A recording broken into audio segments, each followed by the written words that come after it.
So I wonder what happens now. I just unplugged it. What? Yep. So I wonder what happens now. I just unplugged it. Are we good? Yep. That is so annoying. I'm so glad I spent $200 on wireless microphones. Love you. Technology.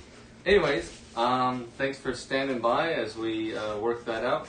You had no idea what we just said for the past 10 minutes. It's probably a good thing. Yeah. We are redoing chapter 6. Last week, we streamed the whole fucking thing, and it didn't actually even stream. So, not having audio for a few minutes was actually quite an improvement. Yep. Yeah. I'll take it. So, it's not like the world's on fire or anything. Nope.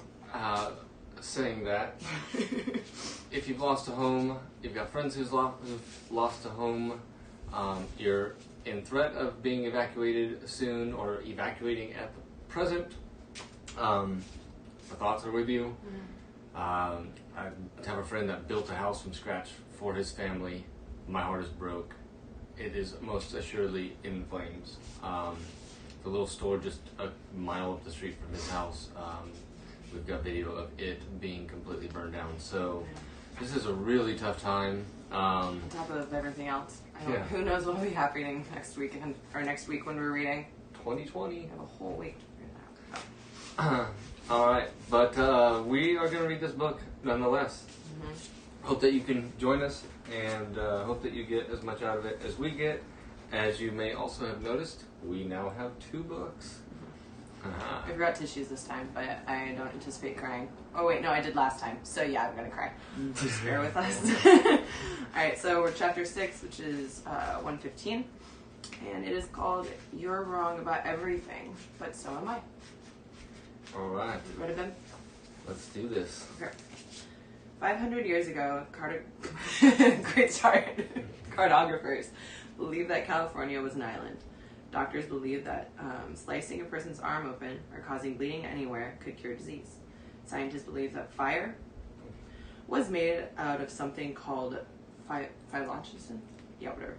Women believed that rubbing dog urine on their face had anti-aging benefits. No. Astronomers believed that the sun revolved around the earth. When I was a little boy, I used to think mediocre was a kind of vegetable that I didn't want to eat. I thought my brother had found a secret passageway in my grandmother's house because he could get outside without having to leave the bathroom. Spoiler alert, there was a window. I also thought that when my friend and his family visited Washington, B.C., they had somehow traveled back in time when the dinosaurs lived, because after all, B.C. was a long time ago. As a teenager, I told everybody that I didn't care about anything, when the truth was I cared about way too much. Other people ruled my world without my even knowing. I thought happiness was a destiny and not a choice. I thought love was something that just happened, not something that you worked for. I thought that being cool had to be practiced and learned from others rather than invented for oneself. When I was with my first girlfriend, I thought we would be together forever. And then, when that relationship ended, I thought I'd never feel the same way about a woman again. And then when I felt the same way about that woman again, I thought that love sometimes just wasn't enough. And then I realized that each individual gets to decide what is enough, and that love can be whatever we let it be. Every step of the way, I was wrong about everything. Throughout my life, I've been flat out wrong about myself, others, society, culture, the world, the universe, everything. And I hope that will continue to be the case for the rest of my life. Just as present Mark can look back on past Mark's every flaw and mistake, one day future Mark will look back on present Mark's assumptions, including the contents of this book, and notice similar flaws. And that will be a good thing, because that will mean I have grown. I'm going to take over. Alright. Yeah, it reminds me, it doesn't happen quite as much as it used to, but like every year growing up, I would like look back on the previous year and be like, damn, I was dumb. Yep. I do that. Not to say that I'm not continually dumb or continually realizing how dumb I was as I look back, but yeah, it's just like, whoa, I really didn't know very much about much. And I'm like, I have my shit together now. Nope. Yeah. Next year. Yeah. Fast forward, look back, Mm-hmm. reality check. Alright, so there's a famous Michael Jordan quote about him failing over and over again, and that's why he succeeded. Well, I'm always wrong about everything over and over again, and that's why my life improves. Growth is an endless, iterative process. When we learn something new, we don't go from wrong to right. Rather, we go from wrong to slightly less wrong. And when we learn something additional, we go from slightly less wrong to slightly less wrong than that, and then to even less wrong than that, and so on. We're always in the process of approaching truth and perfection without actually ever reaching truth or perfection.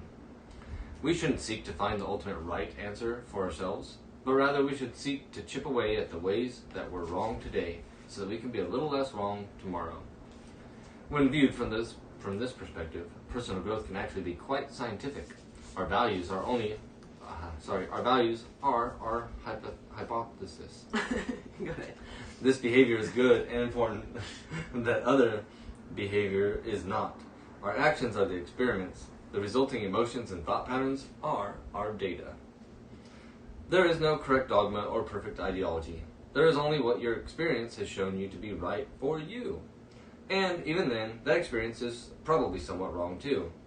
And because you and I and everybody else all have different needs and personal histories and life circumstances, we will all inevitably come to differing correct answers about what our lives mean and how they should be lived.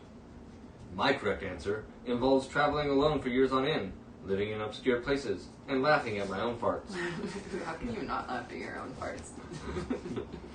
Or at least that was the correct answer up until recently. Yeah, it's other people's farts that we have a hard time with, right? Got 3 boys. Like, Yeah. can't help it. My littlest is a fart machine. That answer will change and evolve because I change and evolve. And as I grow older and more experienced, I chip away at how wrong I am, becoming less and less wrong every day. Many people become so obsessed with being right about their life that they never end up actually living it. A certain woman is single and lonely and wants a particular partner, but she never gets out of the house and does anything about it. A certain man works his ass off and believes he deserves a promotion, but he never explicitly says that to his boss. They're told that they're afraid of failure, of rejection, of someone saying no. But that's not it. Sure, rejection hurts. Failure sucks. But there are particular certainties that we hold on to, certainties that we're afraid to question or let go of, values that have given our lives meaning over the years. That woman doesn't get out of there and date because she would be forced to confront her beliefs about her own desirability. That man doesn't ask for the promotion because he would have to confront his beliefs about what his skills are actually worth. It's easier to sit in a painful certainty that nobody would find you attractive, that nobody appreciates your talents, than to actually test those beliefs and find out for sure. Beliefs of this sort, so I'll let you take on. Beep, beep. I'll let you take over there. 118. Yeah, I really like his perspective on that. Okay, yep, 118. Beliefs of this sort, that I'm not attractive enough, so why bother? Or that my boss is an asshole, so why bother? Are designed to give us moderate comfort now by mortgaging greater happiness and success later on. They're terrible long-term strategies, yet we cling to them because we assume we're right, because we assume we already know what's supposed to happen. In other words, we assume we know how the story ends. That's a really good point. Certainty is the enemy of growth. Nothing is for certain until it has already happened. Even then, it's still debatable. That's why accepting the inevitable imperfections of our values is necessary for any growth to take place. Instead of striving for certainty, we should be in constant search of doubt. Doubt about our own beliefs, doubt about our own feelings, doubt about what the future may hold for us unless we get out there and create it for ourselves. Instead of looking to be right all the time, we should be looking for how we're wrong all the time, because we are. Being wrong opens us up to the possibility of change. Being wrong brings the opportunity for growth. It means not cutting your arm open to cure a cold or splashing dog urine on your face, or piss, dog piss on your face to look young again. It means not thinking mediocre is a vegetable and not being afraid to care about things.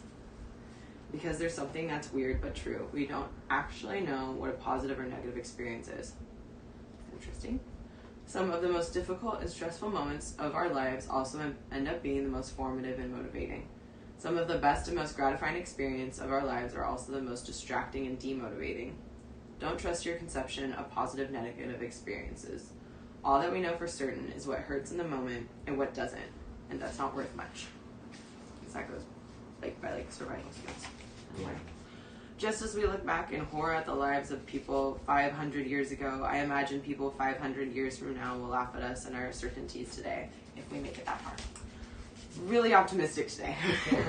They will laugh at how we let our own money and our jobs define our lives. They will laugh at how we were afraid to show appreciation for those who matter to us most, yet heaped praise on public figures who didn't deserve anything. They will laugh at our rituals and superstitions, our worries and our wars. They will gawk at our cruelty. They will study our art and argue over our history. They will understand truths about us of which none of us are yet aware. And they too will be wrong, just less wrong than we were. You know what you were. Sure. Yeah, it reminds me of my Burning Man theme camp director, founder, extraordinaire, Gabe, who says, I hope that 50 years from now, people look back and go, man, what was it like walking around with such big egos? Yeah. We're on to something there. Yeah. Architects of our own beliefs. Try this. Take a random person and put them in a room with some buttons to push. Then tell them that if they do something specific, some undefined something that they have to figure out, a light will flash on indicating that they've won a point. Then tell them to see how many points they can earn within a 30-minute period. When psychologists have done this, what happens is what you might expect. People sit down and start mashing buttons at random until eventually the light comes on to tell them they got a point. That's like, what is it? The lottery? What is that called?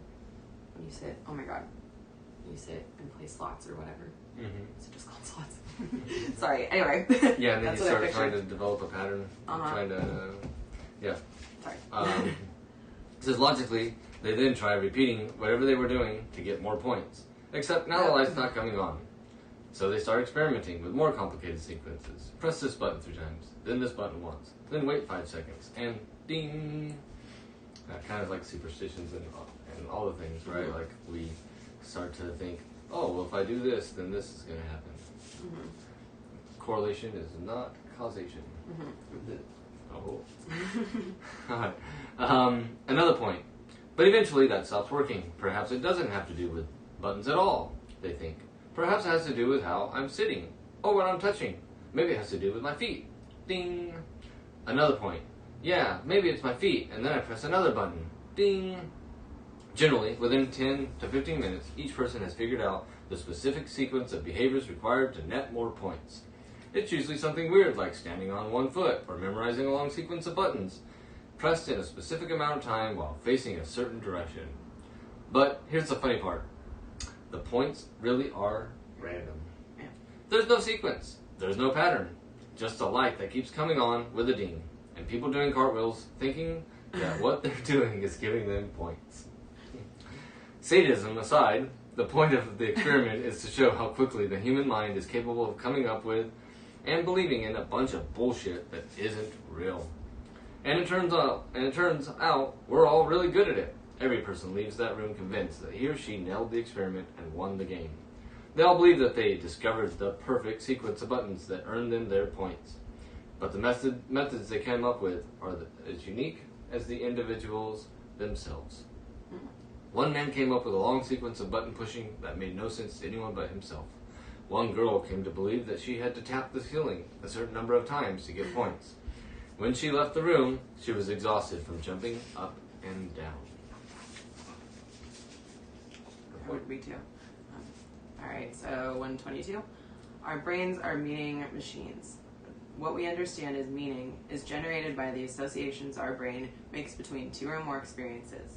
We press a button, then we see a light go on, and assume the button caused the light to go on. This, at its core, is the basis of meaning. Button, light, button.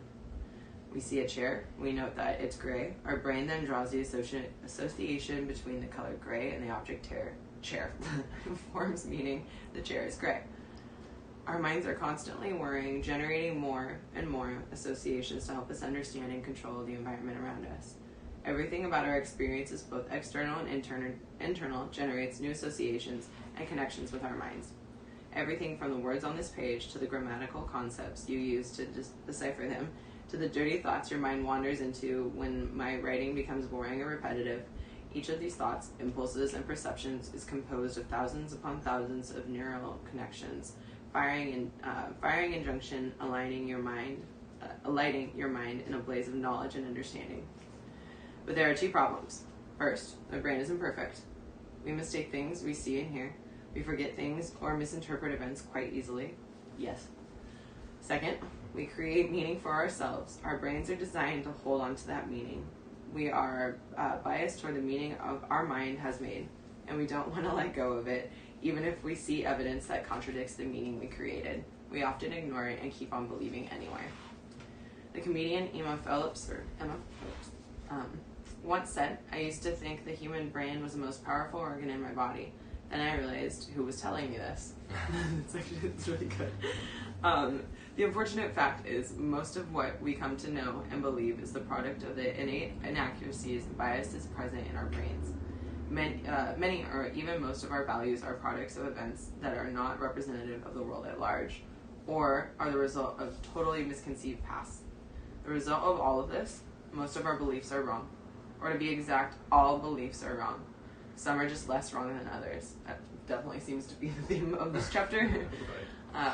The human mind is a jumble of inaccuracy, and while this may make you uncomfortable, it's an incredibly important concept to accept, as we'll see. I'll keep reading. So, the dangers of pure certainty. Erin sits across from me at the sushi restaurant and tries to explain why she doesn't believe in death. It's been almost 3 hours and she's eaten exactly 4 cucumber rolls and drunk an entire bottle of sake by herself. In fact, she's about halfway through bottle number 2 now. It's 4 o'clock on a Tuesday afternoon. Sounds like my Tuesday afternoon. Just kidding. I didn't invite her here. She found out where I was via the internet and flew out to come find me. Again. She's done this before. You see, Erin is convinced that she can cure death. She's also convinced that she needs my help to do it. But not my help in like a business sense. If she just needed some PR advice or something, that would have been one thing. No, it's more than that. She needs me to be her boyfriend. Why? After 3 hours of questioning and a bottle and a half of sake, it still is not clear. I think it's better. Yeah. My fiance was with us in the restaurant, by the way. Erin thought it important that she be included in the discussion. Erin wanted her to know that she was willing to share me, and that my girlfriend, now wife, shouldn't feel threatened by her. How kind of her. Include everyone in curing death. I met Erin at a self-help seminar in 2008. She seemed like a nice enough person. A little bit on the woo-woo, you think, new agey side of things, but she was a lawyer and she had gone to an Ivy League school and was clearly smart. She laughed at my jokes and thought I was cute. So of course, knowing me, I slept with her.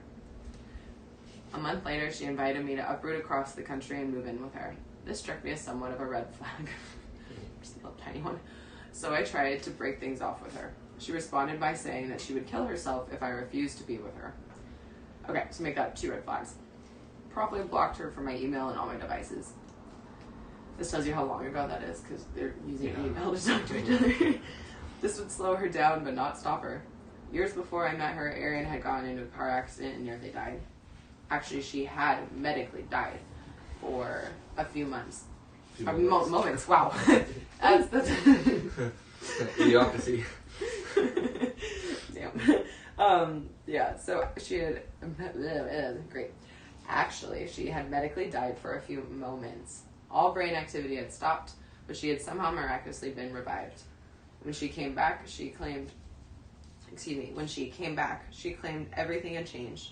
She became a very spiritual person. She became interested in and started believing in energy healing and angels and universal consciousness and tarot cards.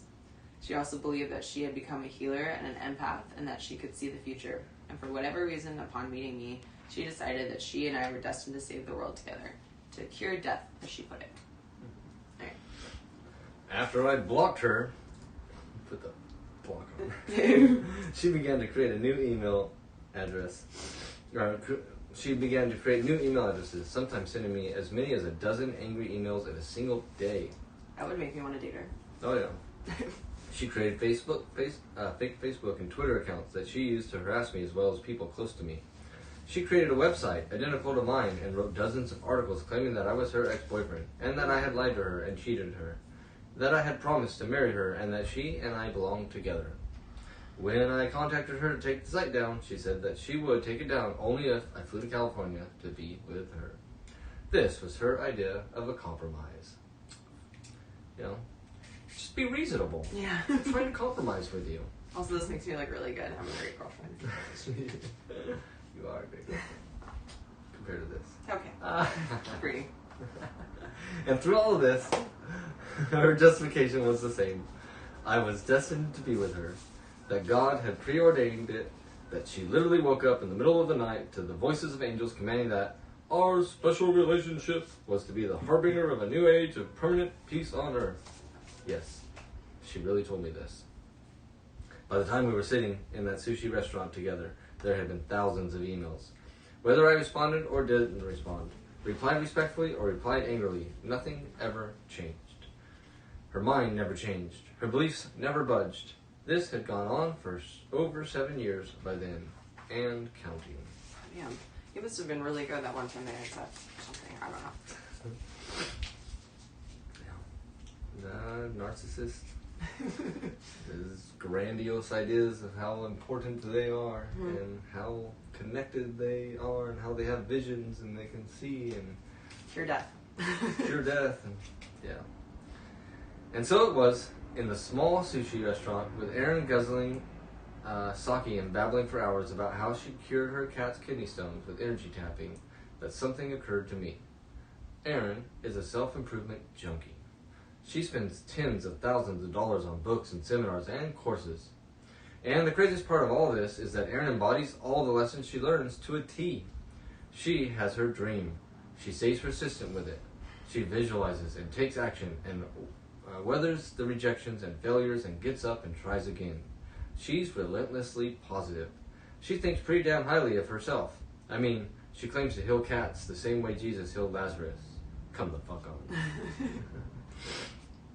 You know, this kind of reminds me of like when I was staying up on nights for nights on end on drugs and was like drug-induced schizophrenic and just had these visions of grandeur and just thought and also like the mind trying to make meaning out of things. Like my mind really tried to like take every little event and like puzzle it together and make meaning out of it and be like, oh, I saw blinking lights, like everybody had tail lights on, so therefore they're signaling to the cops that I'm coming down the road, and so that the cops can come and get me. Like, I'd use it. A small example. Mind wants to put meaning or something. Yeah, yeah. And you see people on the street, homeless people on the street, drug addicts. Right outside my window. Just similar. And I've got a person in my life who's just not drug-based, but just also a narcissist who demonstrates very similar types of things, but relentlessly positive, just like Erin. It's not all bad, necessarily. Yeah. Alright, so, and yet her values are so fucked that none of this matters. The fact that she does everything right doesn't make her right. There is a certainty in her that refuses to relinquish itself. She has even told me this in so many ways, that she knows her fixation is completely irrational and unhealthy, and is making both her and me unhappy. It's interesting because that person in my life actually comes to these realizations as well, but then keeps doing it. But for some reason, it feels so right to her that she can't ignore it and she can't stop. In the mid-1990s, psychologist Roy Baumeister began researching the concept of evil. Basically, he looked at people who do bad things and at why they do them. At the time, it was assumed that people did bad things because they felt horrible about themselves. That is, they had low self-esteem. One of Baumeister's first surprising findings was that this was often not true. In fact, it was usually the opposite. Some of the worst criminals felt pretty damn good about themselves. And it was this feeling good about themselves in spite of the reality around them that gave them the sense of justification for hurting and disrespecting others. Top of 127. Do you want to take it over? I watched enough Netflix specials to realize that. Yeah. For individual, sorry. So yeah, 127. For individuals to feel justified in doing horrible things to other people, they must feel an unwavering certainty in their own righteousness, in their own beliefs, and deservedness. Racists do racist things because they're certain about their genetic superiority. Religious fanatics blow themselves up and murder dozens of people because they're certain of their place in heaven as martyrs. Men rape and abuse women out of their certainty that they're entitled to women's bodies. Evil people never believe they are evil, rather they believe that everyone else is evil. In controversial experiments, now simply known as the Stanford prison experiment, organized by the psychologist Philip Zimbardo, that's a hell of a last name, researchers told normal people that they were to punish other volunteers for breaking various rules, and punish them they did, sometimes escalating the punishment to the point of physical abuse. Almost none of the punishers objected or asked for explanation. On the contrary, many of them seemed to relish the certainty of the moral righteousness bestowed upon them by the experiments. The problem here is that not only is uncertainty unattainable, but the pursuit of certainty often breeds more and worse insecurity. I'm going to read that again. I didn't understand that. The problem here is that not only is certainty unattainable, the pursuit of certainty often breeds more and worse insecurity. Got it. Many people have unshakable certainty in their ability at their job or in the amount of salary they should be making, but that certainty makes them feel worse, not better. They see others getting promoted over them and they feel slighted. They feel unappreciated and underacknowledged. Even a behavior as simple as sneaking a peek at your boyfriend's text messages, I don't do that. Or asking a friend what people are saying about you is driven, I do that, by insecurity and that aching desire to be certain. You can check your boyfriend's text messages and find nothing, but that's rarely the end of it. Then you may start wondering if he has a second phone. You can feel slighted and stepped over at work to explain why you missed out on a promotion, but then that causes you to distrust your coworkers and second guess everything they say to you and how you think they feel about you, which in turn makes you feel even less likely to get promoted. You can keep pursuing that special someone you're supposed to be with, but with each rebuffed, advanced, and lonely night, you only begin to question more and more what you're doing wrong. And it's in these moments of uncertainty, of deep despair, that we become susceptible to an insidious entitlement, believing that we deserve to cheat a little to get our way, that other people deserve to be punished, and that we deserve to take what we want, and sometimes violently. It's the backwards law again. The more you try to be certain about something, the more uncertain and insecure you will feel. Now that makes sense. But the converse is true as well. The more you embrace being uncertain and not knowing, the more comfortable you will feel in knowing what you don't know. Uncertainty removes our judgments of others. It preempts the unnecessary stereotyping and biases that we otherwise feel when we see somebody on TV, in the office, or on the street. Uncertainty also relieves us of our judgment of ourselves. We don't know if we're lovable or not. We don't know how attractive we are. We don't know how successful we could potentially become. The only way to achieve these things is to remain uncertain of them and to be open to finding them throughout experience. Sorry, that was a really profound statement. I just butchered it. Do you want to take over with uncertainty? Okay. Uncertainty is the root of all progress and all growth. As the old adage goes, the man who believes he knows everything learns nothing. We cannot learn anything without first not knowing something. The more we admit we do not know, the more opportunities we gain to learn. Our values are imperfect and incomplete, and to assume that they are perfect and complete is to put us in a dangerously dogmatic mindset that breeds entitlement and avoids responsibility. Mm-hmm. Just think about every religion that says they have the truth. Mm-hmm. The only way to solve our problems is to first admit our actions and beliefs up to this point have been wrong and are not working.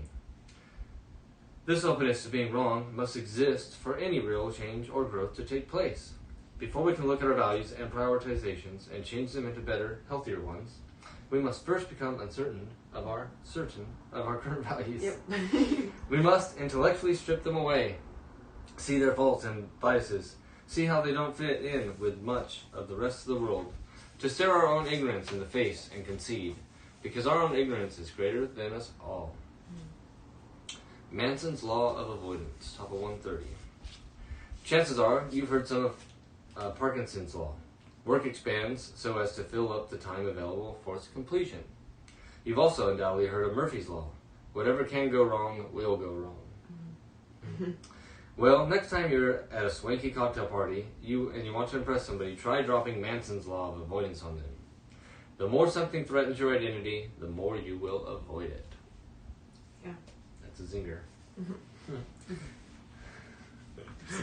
That means the more something threatens to change how you view yourself, how successful, unsuccessful you believe yourself to be, how well you see yourself living up to your values, the more you avoid ever getting around to doing it. There's a certain comfort that comes with knowing how you fit in the world. Anything that shakes up that comfort, even if it could potentially make your life better, is inherently scary. Think about even just changing a job. Or getting one. Yeah. Sorry. No. It's like, you just don't know. I remember when I left Nike to join a startup company. I had a career with Nike, 2 years in. Manager was awesome. Team was great. We just rewrote our application into the newest, greatest front-end JavaScript framework, React. We were having less bugs. We just went to production. I was in talks with getting promoted. I had just gotten a raise. Okay, shut up. I get it. I'm just kidding. And then some startup came and was like, hey, we want you to come work for us. We'll give you $20,000 more a year base salary. Plus, we'll give you the same sign-on bonus that you got when you got with Nike. Plus, we'll give you the same annual salary bonus that you just got with Nike. And we'll give you 1.5% of the company in equity, in real equity, not in stocks. And they were a company that were doing $10 million deals left and right with the government and big corporations. They did very well for a startup. Absolutely, they were. And so I was like, I had to contemplate. I was like, damn, this is really tough. I ended up taking the risk. Company ended up being a total shit show. I was there for 3 months, made $25,000, moved on, and now I have a job at Amazon. It was definitely a hard time. It definitely was a risk. It didn't work out exactly as planned, but it had a lot of upside, and there was no way that I could have known. I met with the CEO, I met with the CTO, I met with the everyone, and I didn't have any perspective into it. But I had to take that risk, and I did, and I'm grateful for it. And now I have an even more lucrative job. Although I did like my team at Nike, I miss my manager and my team there. But sometimes you gotta try for it. Recently, I changed teams within Amazon, and I remember that took a lot. It was really hard. I just kept coming up against a lot of resistance on my own. I don't know that team. I don't know that manager. I don't know their expectations. I don't, and.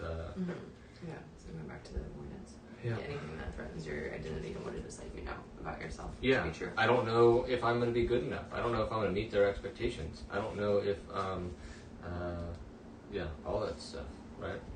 Right now, I know that I'm successful. I know that I'm appreciated. I don't know if that's going to be the case when I move somewhere else. Yeah.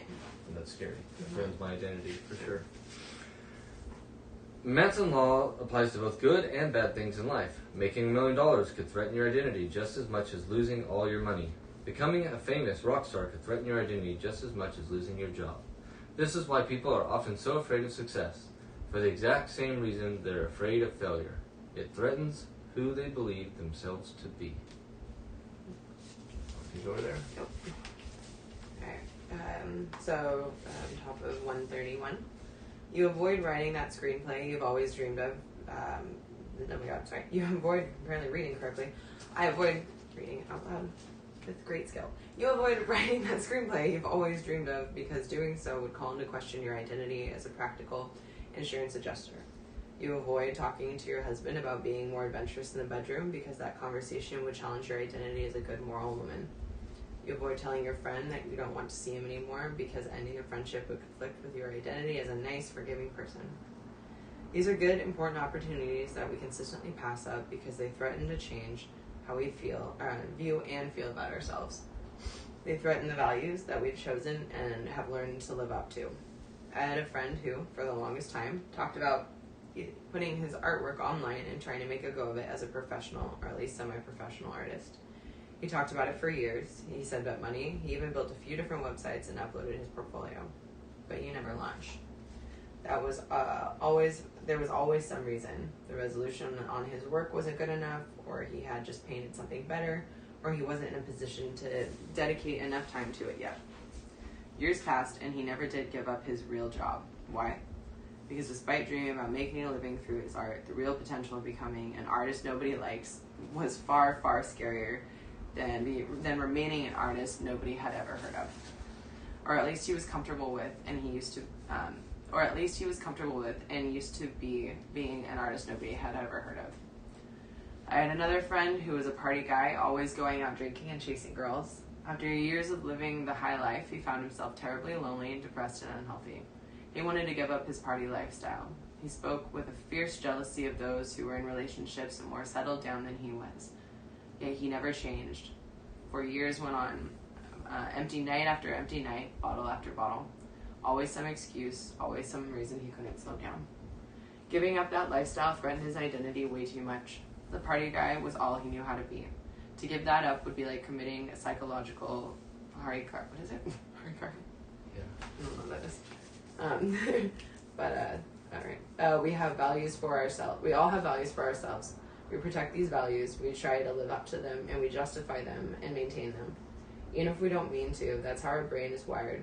As noted before, we're unfairly biased toward what we already know and what we believe to be certain. If I believe I'm a nice guy, I'll avoid situations that could potentially contradict that belief. If I believe I'm an awesome cook, I'll seek out opportunities to prove that to myself over and over again. The belief always takes precedence. Until we change how we view ourselves, what we believe we are and are not, we cannot overcome our avoidance and anxiety. We cannot change. In this way, knowing yourself or finding yourself can be dangerous. It can cement you into a strict role and saddle you with unnecessary expectations. It can close you off to an inner potential and outer opportunities. I say don't find yourself. I say never know who you are, because that's what keeps you striving and discovering, and it forces you to remain humble in your judgments and accepting of others, the differences in others. All right, you want to next part is called "Kill Yourself." Aaron. All right.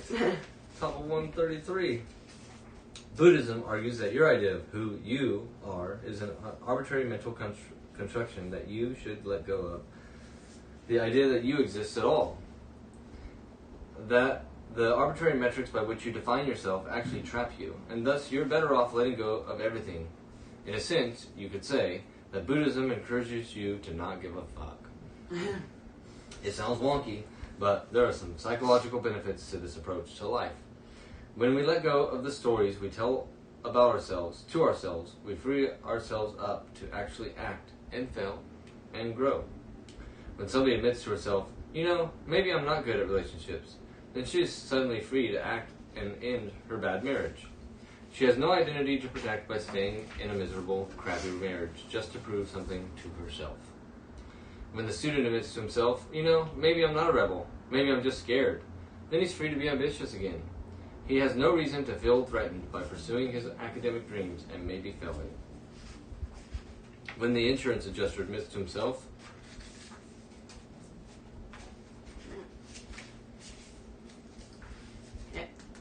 you got it.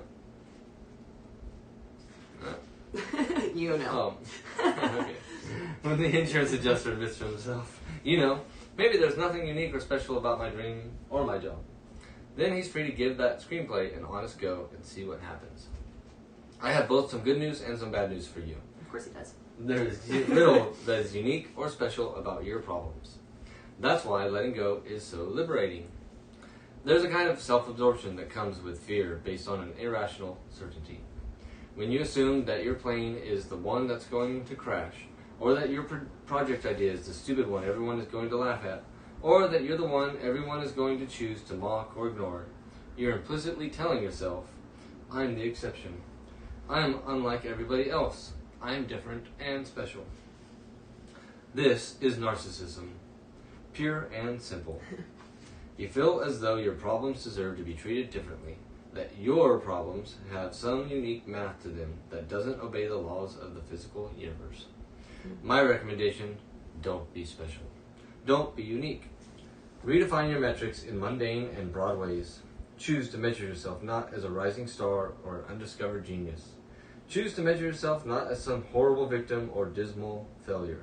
Instead, measure yourself by more mundane identities. A student, a partner, a friend, a creator. The narrower and rarer the identity you choose for yourself, the more everything will seem to threaten you. For that reason, define yourself in the simplest and most ordinary ways possible. Makes sense. This often means giving up some grandiose ideas about yourself, that you're uniquely intelligent, or spectacularly talented, or intimidatingly attractive, or especially victimized in ways other people could never imagine. This means giving up your sense of entitlement and your belief that you're somehow owed something by this world. This means giving up the supply of emotional highs that you've been sustaining yourself on for years. Like a junkie giving up the needle, you're going to go through withdrawal when you start giving these things up, but you'll come out the other side so much better. How to be a little less certain of yourself.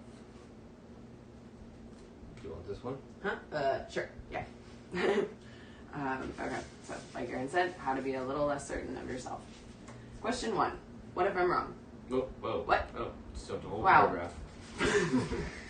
I'm now less certain of myself, and it's been a long day. The world's on fire. Can't give me a break. I'm way less certain of myself being able to read this book. Damn it. Alright. Questioning ourselves and doubting our own thoughts and beliefs is one of the hardest skills to develop. But it can be done. Here are some questions that will help you breed a little more uncertainty in your life. Okay. And again, question 1. What if I'm wrong? What's wrong? Okay. A friend of mine recently got engaged to be married. The guy who proposed to her is pretty solid. He doesn't drink. He doesn't hit her or mistreat her. He's friendly and has a good job. I thought this last time. Decent baseline. What a great dude. He doesn't drink or beat her. Yeah. Yeah. Must be love. Anyway. And he's got a good job. Yeah. Oh yeah, there's that. Set the bar real high. God. But since the engagement, my friend's brother has been admonishing her nonstop about her immature life choices, warning her that she's going to hurt herself with this guy, that she's making a mistake, that she's being irresponsible. And whenever my friend asks her brother, "What is your problem? Why does this bother you so much?" he acts as though there is no problem. That nothing about the major life what did I do? Yep, the engagement. So nothing about the engagement bothers him. That he's just trying to be helpful and look out for his little sister. But it's clear that something does bother him. Perhaps it's his own insecurities about getting married. Perhaps it's a sibling rivalry thing. Perhaps it's jealousy. Perhaps he's just so caught up in his own victimhood that he doesn't know how to show happiness for others without trying to make them feel miserable first. As a general rule, we're all the world's worst observers of ourselves. I really like that. When we're angry or jealous or upset, we're oftentimes the last ones to figure it out. And the only way to figure it out is to put cracks in our armor of certainty by consistently questioning how wrong we might be about ourselves. Am I jealous? And if I am, then why? Am I angry? Is she right? And I'm just protecting my ego? Questions like these need to become a mental habit. In many cases, the simple act of asking ourselves such questions generates the humility and compassion needed to resolve a lot of our issues. Yep. We've done that. But it's important to note that just because you ask yourself if you have the wrong idea doesn't necessarily mean that you do. If your husband beats the crap out of you for burning the pot roast and you ask yourself if you're wrong to believe he's mistreating you, well, sometimes you're right.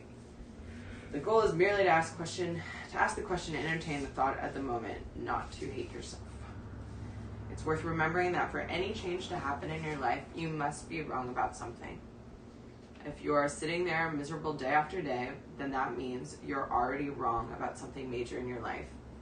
Until you're able to question yourself to find it, nothing will change. I really like that. Yeah, Look at that shit. uh, Sorry, I keep looking outside to see how foggy it's gotten. Or cloudy, whatever. Question number 2. What would it mean if I were wrong? Many people are able to ask themselves if they're wrong, but few are able to go the extra step and admit what it would mean if they were wrong. That's because the potential meaning behind our wrongness is often painful. Not only does it call into question our values, but it forces us to consider what a different, contradictory value could potentially look and feel like. Aristotle wrote, "It is the mark of an educated mind to be able to entertain a thought without accepting it." Being able to look at and evaluate different values without necessarily adopting them is perhaps the central skill required in changing one's own life in a meaningful way. As for my friend's brother, his question to himself should be, what would it mean if I were wrong about my sister's wedding? Often the answer to such a question is pretty straightforward, and some form of, I'm being a selfish, insecure, narcissistic asshole. If he is wrong, and his sister's engagement is fine, and healthy and happy, there's really no way to explain his own behavior other than through his own insecurities and fucked up values.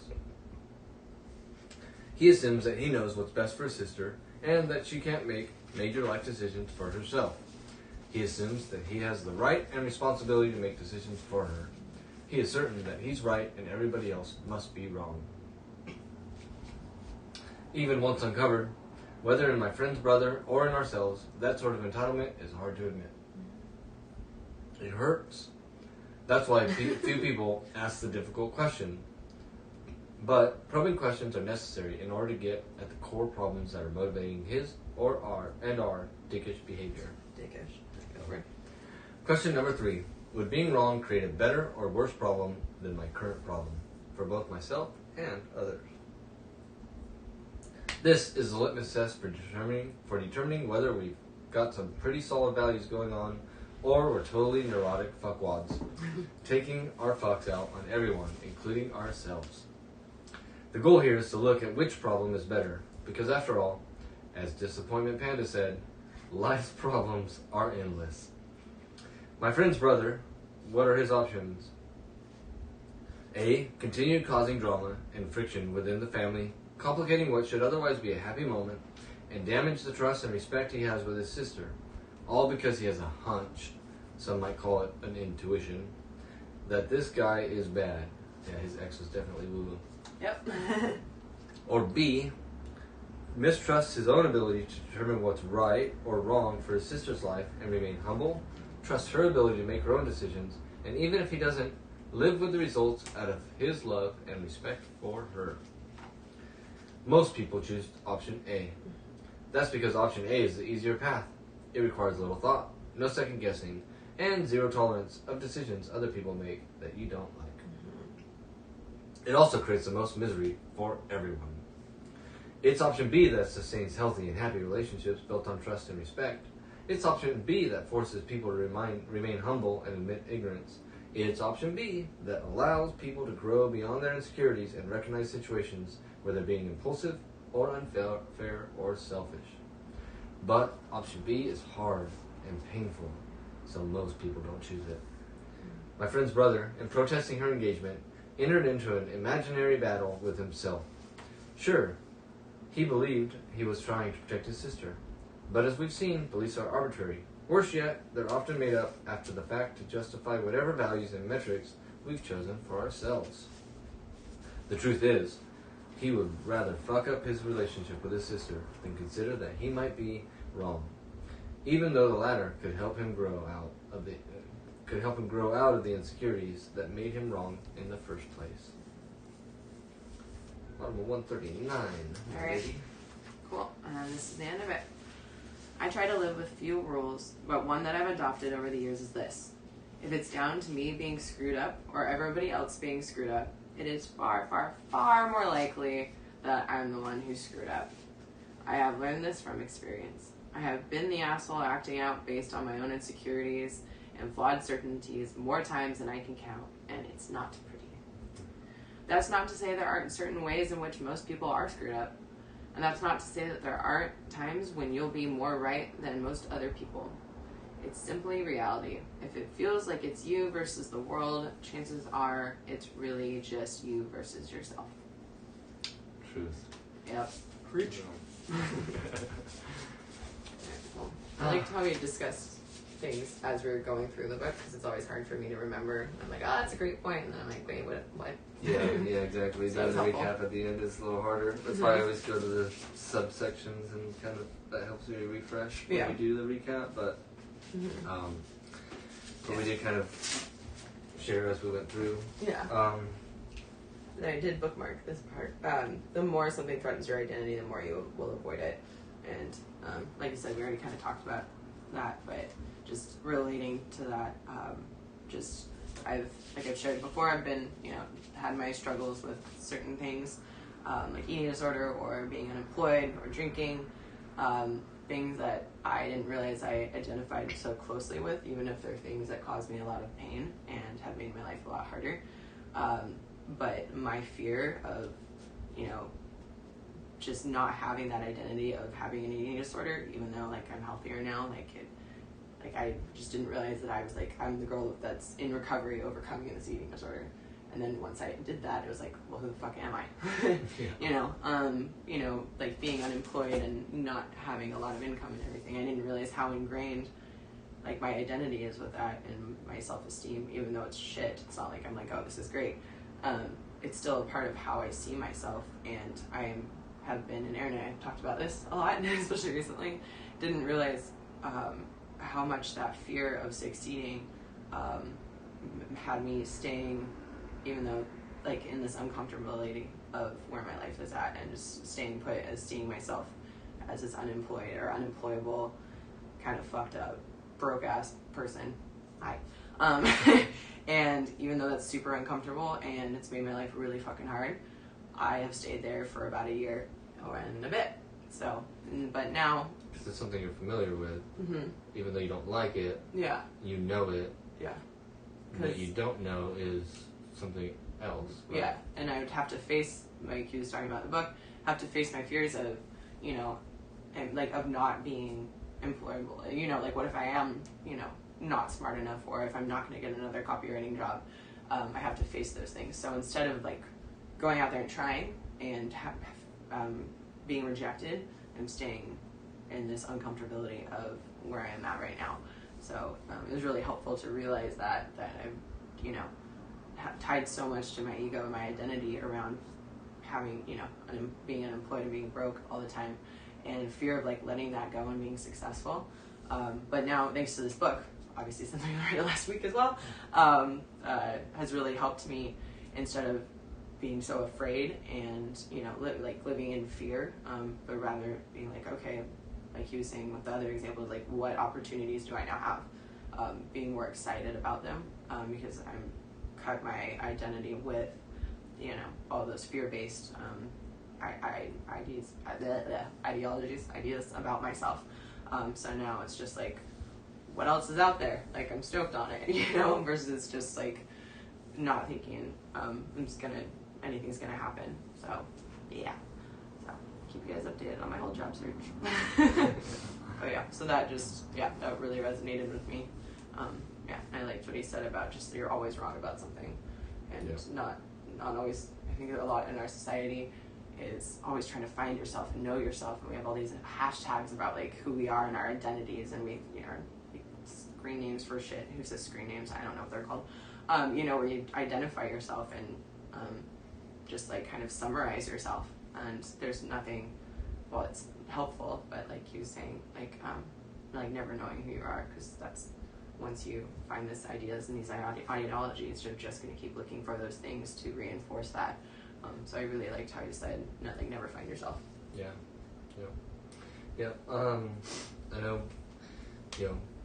the end of my marriage conversation went something like, we got married young, and I didn't know who I was, and now I found myself, and now we're going in opposite directions.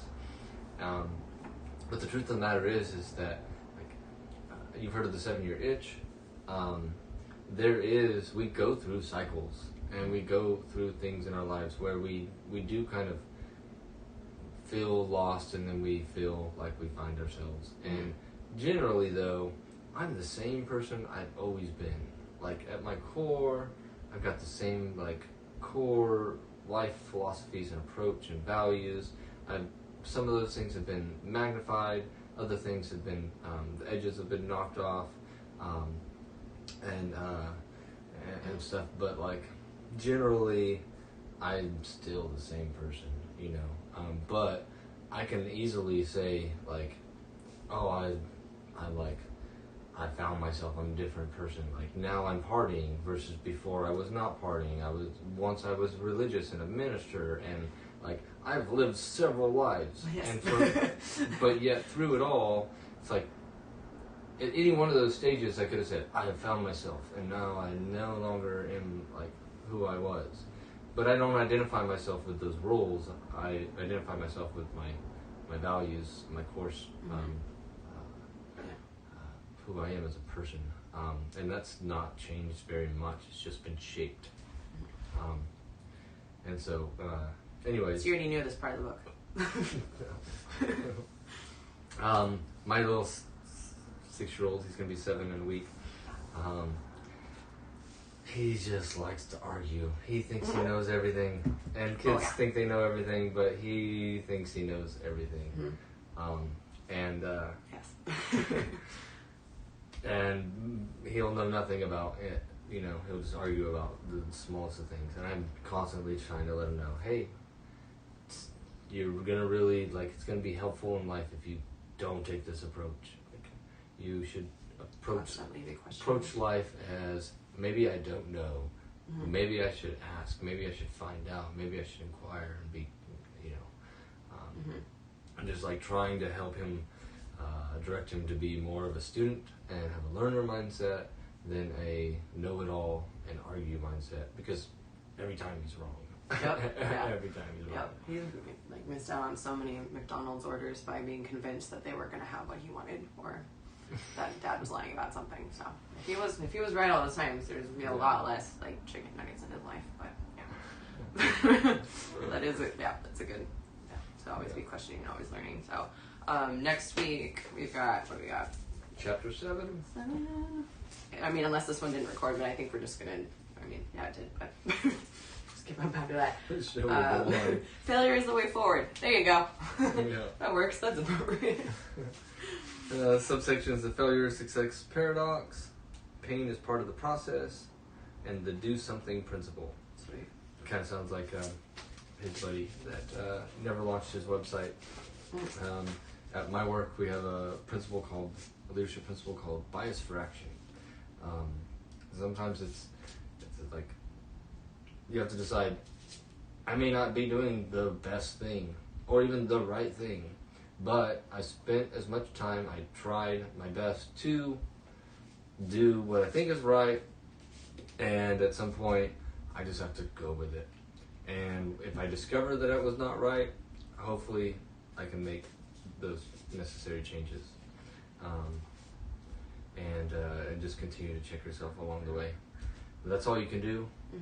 And that's why my Facebook profile I updated after watching Frozen 2. Oh yeah. Yeah, real cute. That says Everyone really wants to know this, by the way. do the next right thing. I like that. Yeah. Good old Frozen. Let it go. Alright, so till next week, do the next right thing.